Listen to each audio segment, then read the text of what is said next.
Hello student, आज हम geography में चैप्टर 16 की जो आपकी एक्सरसाइज है उसको देखेंगे। तो फर्स्ट इसमें आते हैं हमारे tick the correct option. Tick the correct option में हमारा फर्स्ट है natural vegetation is classified into 3 main categories. जो नेचुरल वेजिटेशन है उन्हें 3 कैटेगरीज में डिवाइड किया गया है। वो कौन कौन सी हैं? तो इसका आंसर है A forest, grasslands and desert.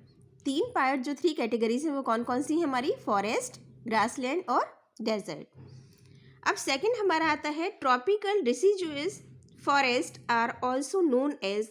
जो हमारे ट्रॉपिकल डिसीजुअस फॉरेस्ट हैं उन्हें हम किस और नाम से जानते हैं? तो इसका ऑप्शन है हमारा ए monsoon forest. Tropical deciduous forest को हम मॉनसून फॉरेस्ट के नाम से भी जानते हैं। अब आता है हमारा third, an example of a tree found in mangrove forest is the.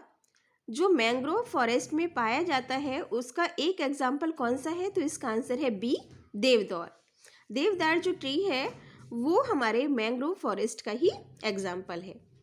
अब आता है हमारा फोर्थ है हमारा the chipmunk is found in. Chipmunk कहाँ पाए जाते हैं? इसका आंसर है हमारा B temperate deciduous forest. Temperate deciduous forest में चिपमुंक पाए जाते हैं।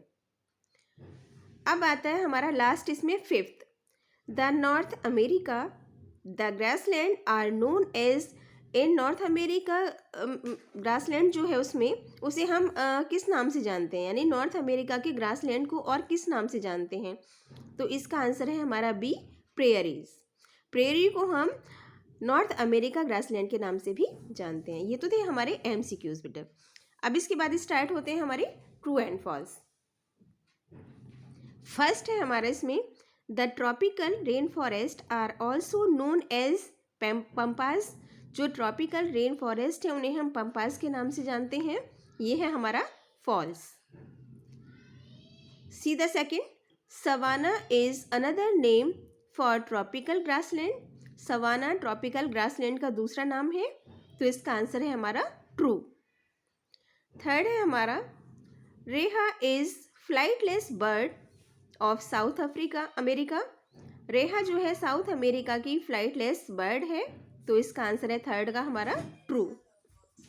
सी the fourth, the Atacama desert is located in Asia. Atacama desert Asia में लोकेटेड है, आंसर है हमारा फॉल्स।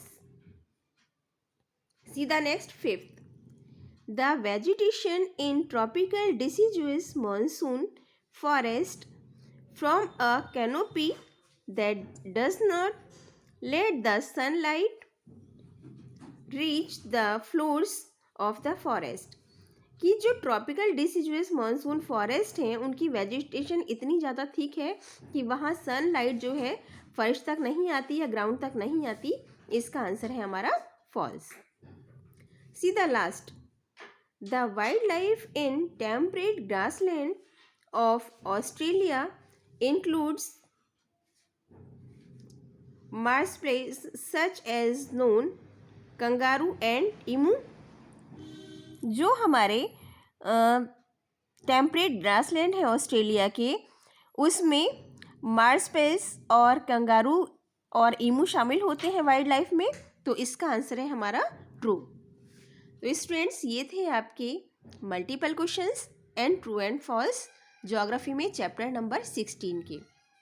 अगर आपने ये नोटबुक में नहीं किए हैं तो इन्हें नोटबुक में कंप्लीट कर लीजिए और इन्हें एग्ज़ाम के लिए लर्न कीजिए। Thank you.